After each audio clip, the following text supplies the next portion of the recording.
Jemi në fshatin Drenovec, ku 2 ditë më parë, në datën 20 mars 2001, artilleria e rëndë maqedonase ka goditur këtë lagje dhe pikërisht shtëpinë që duket mbas krave të mi, ndërsa ishim lart tek shtëpia, ora është 10:05 minuta, nisi përsëri sulmi i artillerisë maqedonase. Shumë çka në këtë dalje para kameras nuk është e saktë, madje as ora, as data. Por sa më shumë ti je mësuar me luftën, aq më shumë frikë ke prej saj. Kjo nuk do të thotë që kolegët ta nuk kanë frikë. Për shembull, ky operator me antiplumb që na buzëqesh. Edhe të hysh në dhomën tënde të hotelit Maqedonia, ku strehohen gjithë gazetarët, ndruhesh. Xhamat e thyer vetëm një ditë para se ta merrje këtë dhomë, të bëjnë të mendosh se s'është çudi që një tjetër plumbçor të bëj vizitë. Sepse plumbat në Tetov nuk dinë kë vrastin dhe as pse. Të kesh frikë në Tetov nuk është turp, sepse nuk di ta thuash në është luftë apo luftë.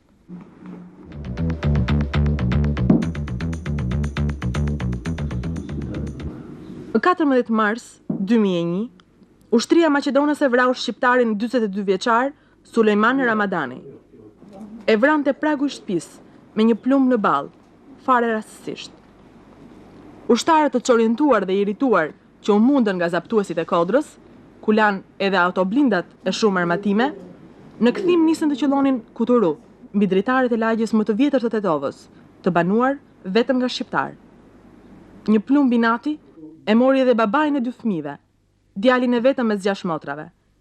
Të zotët e shtëpisë, që presin ngushëllime, ende kanë frikë, madje motra ndruhet të intervistohet në balkon, e bindur se ende janë në shënjestrën e snajperëve të vendosur në Kodër.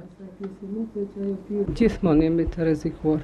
Pas 3 ditëve është goditur kati i parë jon me mitroles. Disa plumba e kanë goditur shtëpinë, ndërsa një plumb bile ka hyrë në kuzhinë dhe e ka qelluar edhe morin e kuzhinës. Sulejmani është i pari civil i vrar. 8 ditë pas tij, ushtarët Maqedonas vranë 2 shqiptarë të tjerë. Këtë herë jo nga inati, por nga frika. Grushti Ramadan Koraçit, drejtuar për nga polici post-bllokut, ndërsa shtrëngonte një celular apo ndoshta edhe dokumentat, policëve Maqedonas ju ngjau granat. Dhe e vran 60 vjeçarin, bashkë me të birin, Rasim Koraçin, për vetmbrojtje. Nuk është megjithatë krejt i qartë numri të plagosurve, aq më pak i atyre që luftojnë nga Kodrat, ndërsa drejtori i spitalit të Tetovës, Rahim Thaçi, jep këto shifra. Që nga fillimi i përleshjeve në rrethinën e Tetovës, në spitalin tonë janë sjellur gjithsej 40 të lënduar, nga të cilët 30 policë dhe 10 qytetarë. Pra ky është raporti civil dhe shtorak, 30 policë dhe 10 qytetarë. Ashtu. A ka të vdekur mes tyre? Në ditën e parë ka pas një të vdekur qytetar dhe një i vdekur policë, i cili ka vdekur gjatë aksidentit të helikopterit në Popovashak.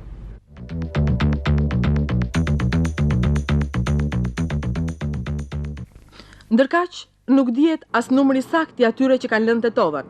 Gjithçka është me parafërsi. Të gjithë ndruhen të ikin dhe ndruhen të rinë. Sipas kryqit të kuq, kanë hikur nga Tetova drejt Shkupit rreth 7400 maqedonas, ndërsa për shqiptarët nuk ka burime zyrtare, por flitet për afro 20.000 vet të hikur kryesisht në Kosovë dhe Turqi, që sidoqoftë janë shifra krejt të pallogaritshme, po të mendosh se Tetova dhe rrethinat kanë gati 300.000 banor. Prefekti i qytetit, Myrteza Ismaili, shpjegon. Për fat të keq, para disa ditësh kishim një fluks kështu paksa të madh të largimit të qytetarëve tonë nga qyteti, mirë po besojmë se ata njerëz veç kanë filluar të kthehen, ndërsa në drejtim të parandalimit të largimit të qytetarëve ne kemi bërë aksione në sajt të organizimit dhe të aktivizimit të shtabit të krizës qendror në komunë dhe të shtabeve të krizës në për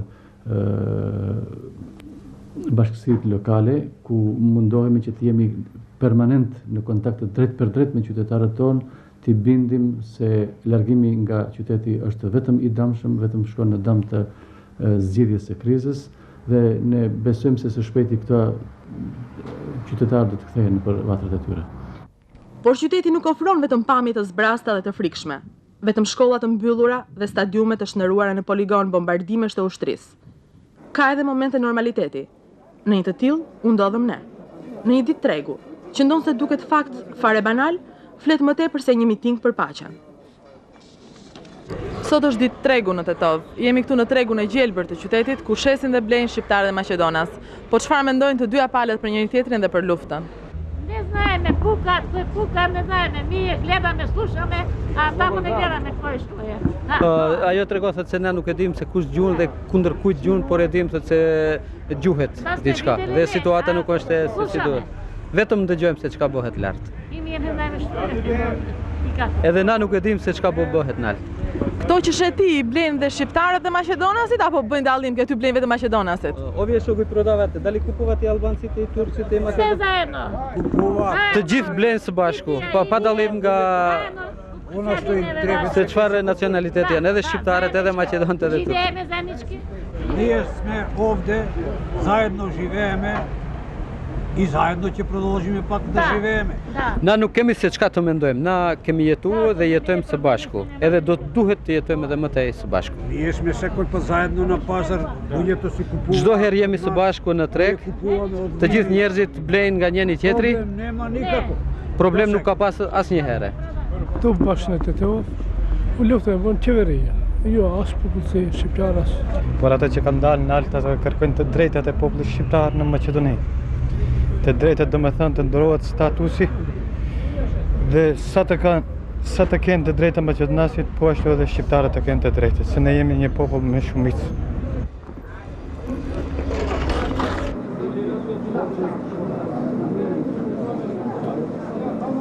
29 godina sam. Thot se është i lindur në vitin 1929.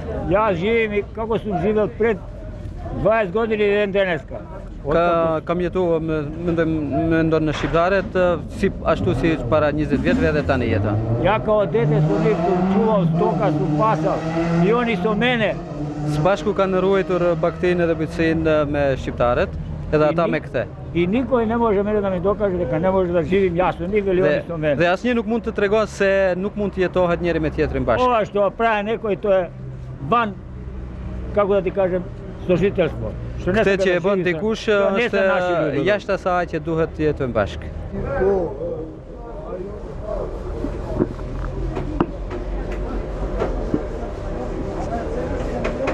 До сега се живеело, ние сме се сматрали како една иста нација. Gjere tani kemi jetuar së bashku dhe kemi konsideruar se jemi një kombë së bashku, pa marrë parasysh se kush ka qenë. А сега лично не знаемо, се прашуваме меѓу себе и од Dhe tani pyesim njëri и tjetrin нашите што се збива.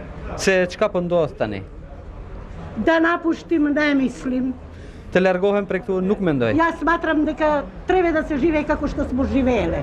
Unë mendoj se duhet të jetohet siç është jetuar edhe më përpara. Едан е Бог, било за едни, било за Zoti други. është një, edhe për njerët palë edhe për tjetrën palë.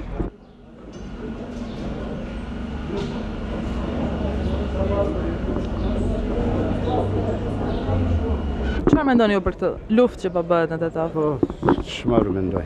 Sa më i as për ne as për ata. Konkret në u tregu drejt.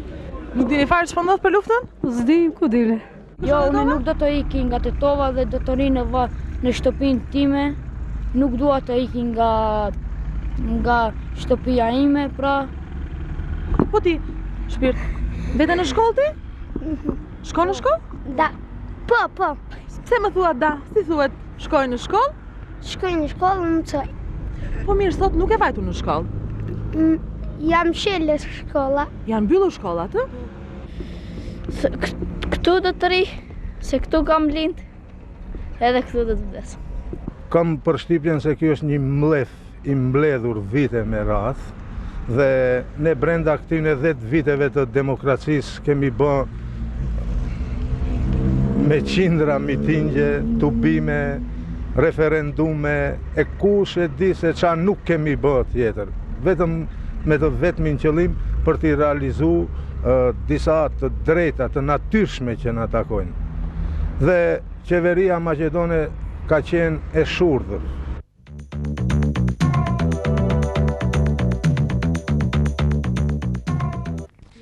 Politikanët shqiptar të Maqedonisë mbeten pika e vetme e referimit të gazetarëve të huaj e vendas, edhe pse as Arbër Xhaferi, as Imer Meraj, madje as Kastriota Xhireka nuk pranojnë të kenë kurfar lidhje e kontroll te ushtria çlirimtare kombëtare. Lideri i ngahershëm i Partisë Demokratike Xhaferi kërkon në konferencat e tij të braktisen pozicionet dhe të mbrohen interesat e shqiptarëve, dukshëm në rrezik. Megjithatë, ai nuk nxiton ti epitetoj keq ata që preferon të quaj thjesht idealist të painformuar. Kryetari i Partisë për Prosperitet Demokratik, Ymeraj, gjithashtu flet vetëm për dialog, ku pjesë dhe faktor quan edhe veten. Ndërsa Kastriota Xhireka, kryetari i partisë së krijuar rastësisht vetëm 3 ditë para shpërthimit të luftës, sërish nuk pranon të ketë lidhje me ushtrinë çlirimtare. Përveç se për dialog, ai flet edhe për kantonizim të Maqedonisë. Megjithatë, njerëz brenda këtyre partive flasin edhe për gjasa kontaktesh me pjesëtarë të UÇK-s. Ata thonë për t'i zbutur dhe kthyer në dialog, por ku i dihet, pse jo, edhe për t'i përdorur.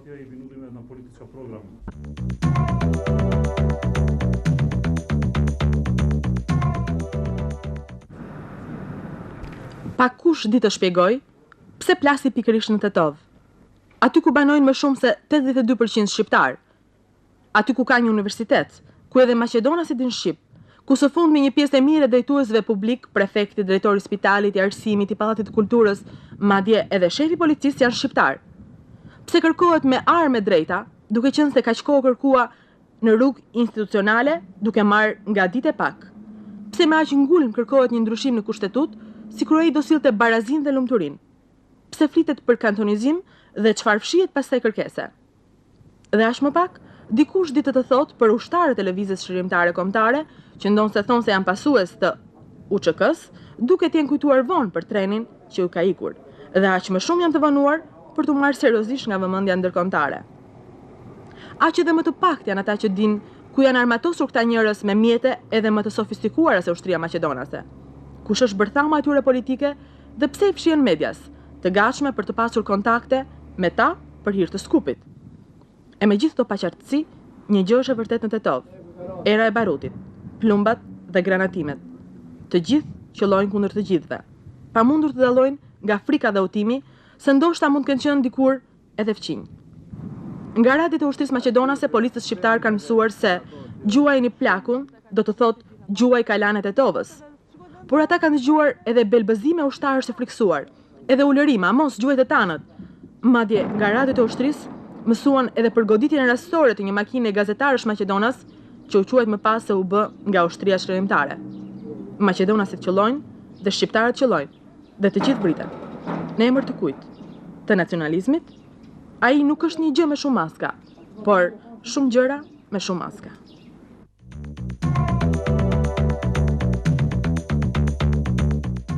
E lëm Tetovën pas, të përzgjitur nga lufta, për të ecur në rrugë pa krisma. Në vesh, na mbetet jehona e zërit asaj gruas nga Prishtina, që kishte ardhur në Tetov të qante te vari vllajt. E lënçim pas edhe këtë tjetër mars lufte, siç kemi lënë shumë marse të mbrapshta për mbar shqiptarët, që nuk na kanë hequr vetullat, por nxjerr syt.